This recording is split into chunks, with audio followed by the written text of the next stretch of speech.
leading the government from the front with full energy and that zeal that charges up anyone and everyone who's around him. So please put your hands together and welcome the Honorable Chief Minister, Sir, Shri Hemant Soren ji on stage to share a few words with all of us.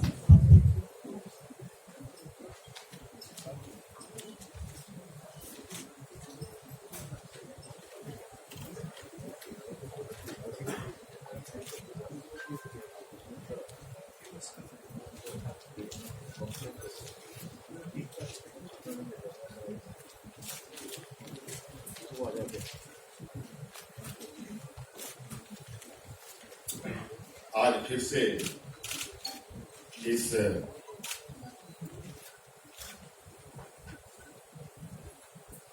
देश की राजधानी दिल्ली में पुनः झारखंड का और झारखंड के लिए उद्योग को बढ़ावा देने के लिए इन्वेस्टर मीट में हमारे साथ उपस्थित सरकार के मुख्य सचिव से लेकर सभी वरीय पदाधिकारीगण और विशेषकर आज इस इन्वेस्टर मीट में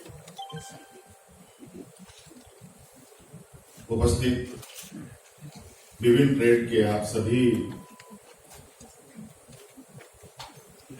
उद्योग घराने के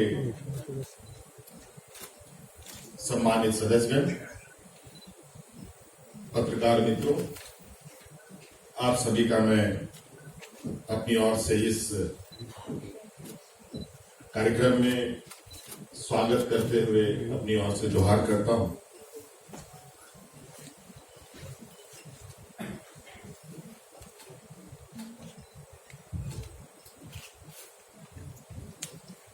कुछ महीने पहले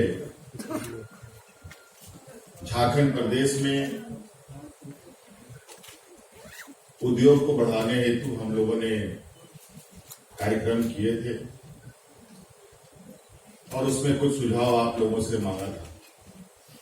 कई सुझाव आपकी तरफ से आए, कई महत्वपूर्ण सुझाव आप लोगों ने दिए। उसके बाद हम लोगों ने एक अपग्रेडेड इंडस्ट्रियल पॉलिसी तैयार किया और आज उसका लोकार्पण भी आपके समक्ष हम लोगों ने किया है।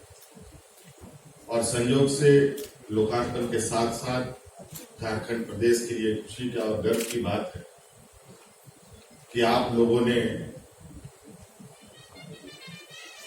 झारखंड में और निवेश करने का इच्छा जाहिर किया,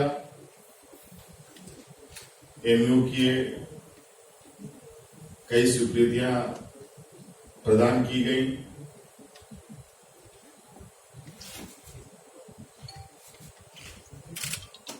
मुझे लगता है कि हम लोग जिस उद्देश्य के लिए आगे बढ़ रहे हैं वो अब धीरे धीरे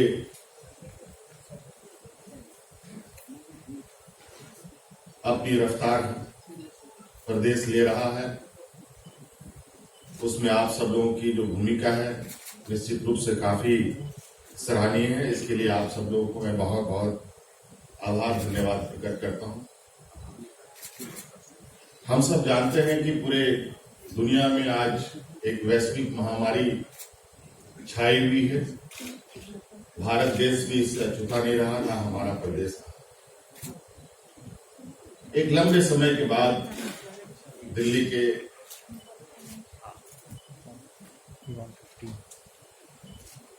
दिल्ली में पहुंचना हम सभी लोगों का हुआ है और इस वैश्विक महामारी की जो मार थी, कमोवेश मुझे लगता है कि पूरे देश के हर एक व्यक्ति, चाहे उद्योग घराना हो, चाहे व्यक्तिगत लोग हों, चाहे किसान से जुड़े हुए लोग हों, चाहे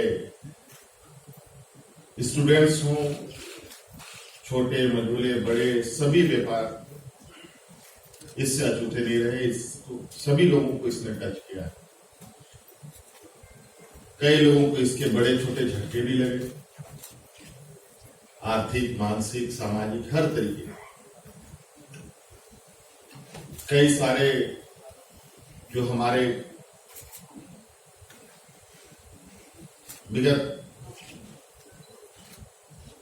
वर्षों से चली आ रही थी व्यवस्था, उसमें कई रुकावटें आई और मुझे लगता है कि देश के अर्थशास्त्री, बड़े उद्योग घराने अपने व्यापार को लेकर के भी काफी चिंतित रहे हैं।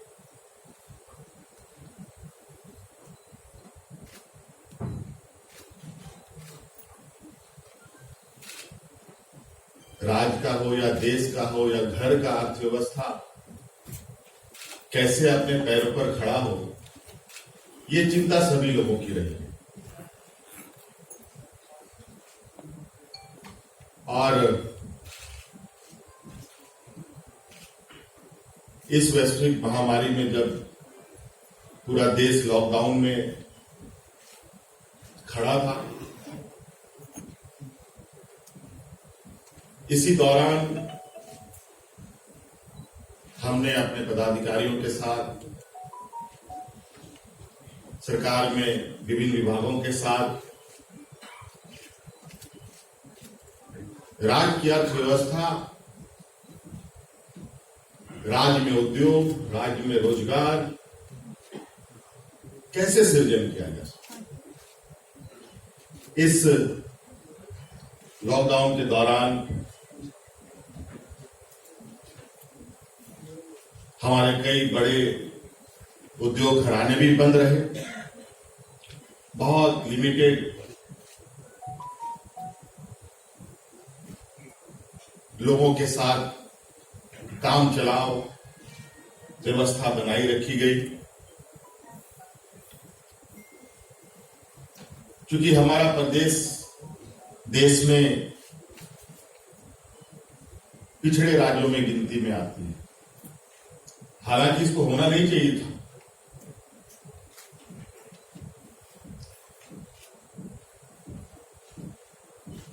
क्यों पिछड़े राज्यों में रहा,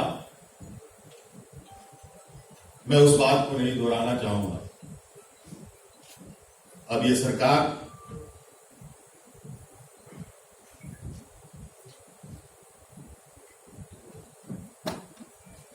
आगे बढ़ने को तैयार है, आगे देखने के लिए तैयार है, और अभी के लिए नहीं, हम अपने प्रदेश को अगले 25-30 सालों में ये कैसा होगा उसकी भी परिकल्पना हम कर रहे हैं।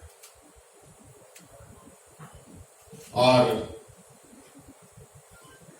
इसके साथ हम काम भी कर रहे हैं। हमारा एक छोटा सा राज्य अपने आप में इतनी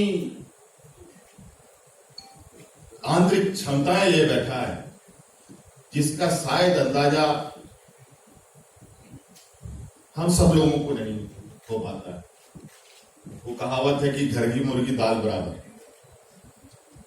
आपने देखा होगा इस वैश्विक महामारी में पूरे देश को ऑक्सीजन सप्लाई करने का अगर किसी ने काम किया है तो झारखंड प्रदेश।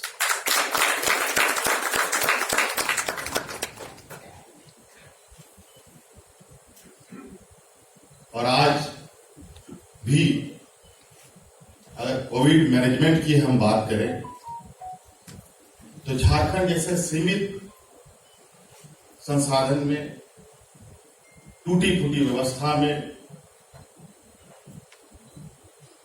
जो प्रबंधन हमारे राज्य में किया गया, मुझे लगता है कि देश के अग्रणी राज्यों के बराबर नहीं तो उससे बेहतर ही हम लोगों का प्रबंधन भी रहा है। और आज इसको लेकर हमारे राज्य में कोविड को लेकर कोई अफरा तफरी ना शुरुआत में मची थी न अब मची।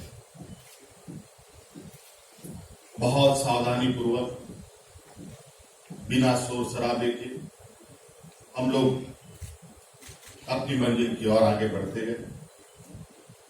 और आज आपके समक्ष हम लोग फिर से अपने पैरों पर खड़े होने की पूरी तैयारी में।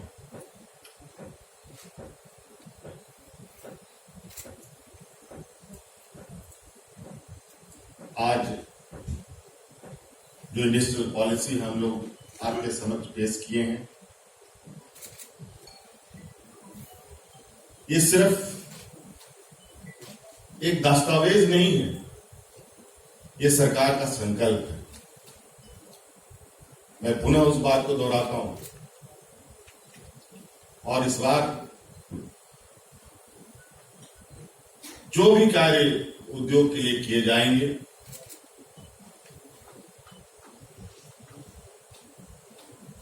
टाइम बाउंड काम किया जाएगा।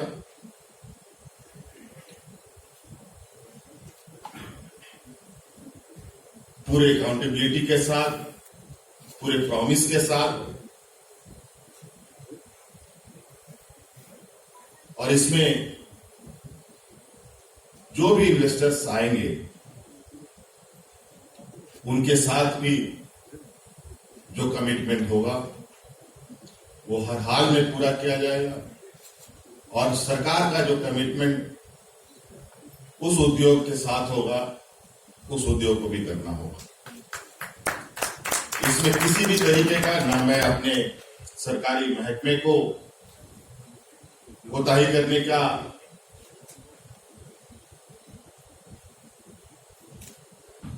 और ना ही हमारे व्यापारी सहयोगियों को इसमें किसी तरीके का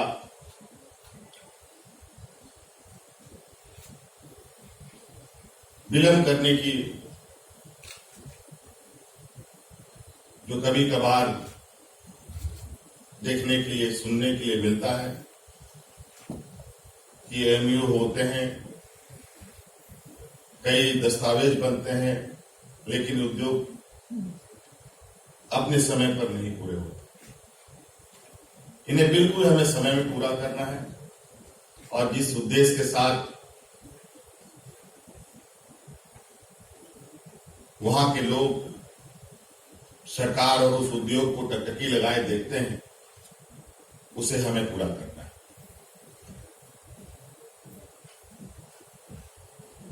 आज लगभग 10,000 करोड़ का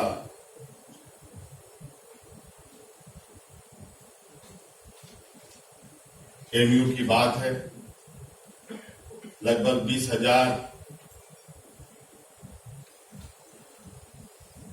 लोग उसमें एंगेज होंगे, और लगभग 1 से 1.5 लाख लोग, इनडायरेक्ट लोग को रोजगार भी मिलेगा। ये हमारा लक्ष्य भी है, डायरेक्ट इनडायरेक्ट लोगों को रोजगार देना। और झारखंड प्रदेश में क्योंकि रोजगार को लेकर बड़े पैमाने पर पलायन भी होते रहे हैं, और इस संक्रमण काल में उस पलायन का जो दर्द था उसको हम लोगों ने महसूस किया। कितनी मुसीबतों के साथ महिला, बच्चे, बड़े बुजुर्ग लोगों को ट्रेनों से लेके हवाई जहाज तक मुहैया कराकर उनको घर पहुंचाया गया। हमारी ये परिकल्पना है कि हम अपने राज्य के अंदर छुपी आंतरिक संसाधनों का सदुपयोग कर उसका लाभ वहां के लोगों को हम दे पाए। हमारे पास खनिज संपदाओं का जो भंडार है, उस विषय के बारे में कहने की आवश्यकता नहीं है, लेकिन इसके साथ साथ हमारे राज्य में पर्यटन की अपार संभावनाएं हैं। हमारे राज्य में शिक्षा को लेकर, एजुकेशन को लेकर के अपार संभावनाएं हैं।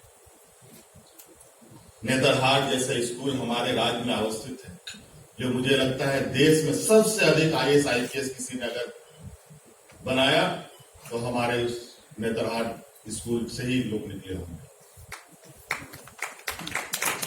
तो ऐसे कई, चाहे इंजीनियरिंग की हो, चाहे मेडिकल की बात करें, इसलिए इस बार जो सदियों से चली आ रही माइंस मिनरल्स के इर्द गिर्द जो कार्य योजना सोची गई थी, वो तो हमारा कोर सेक्टर रहा ही है और आगे भी रहेगा। लेकिन इसके अलावा हम थोड़ी सी जो हमारी कार्य योजना है, जो हमारी सोच है, माइंस मिनरल्स के साथ साथ टूरिज्म, एजुकेशन, रिन्यूएबल एनर्जी और कई हमारे जो अभी कल से हम लोग डिस्कस कर रहे हैं, ऑटोमोबाइल पर, फूड प्रोसेसिंग पर, फार्मास्यूटिकल्स पर, टेक्सटाइल पर, तो पहले से ही हम लोग आगे बढ़े हुए हैं। अनेकों ऐसे क्षेत्र हैं जिस पर हम बहुत तेजी से काम कर रहे हैं और मुझे लगता है रिन्यूएबल एनर्जी में भी बहुत जल्द आपके समक्ष एक बहुत बड़ा मेगा प्रोजेक्ट के साथ हम लोग राज्य में आने जा रहे हैं। हमारे राज्य में देश का सबसे बड़ा फ्लोटिंग सोलर रिन्यूएबल एनर्जी स्थापित होने जा रहा है, जो बहुत जल्द, जिससे बड़े पैमाने पर बिजली उत्पादन की जाएगी। तो इसलिए हमारी सरकार पूरी तरीके से राज्य में रोजगार सृजन करने के लिए उद्योग का जो मार्ग प्रशस्त करने जा रही है, उसमें आपका सहयोग के साथ आगे बढ़ना चाहती है, आपका सहयोग लेकर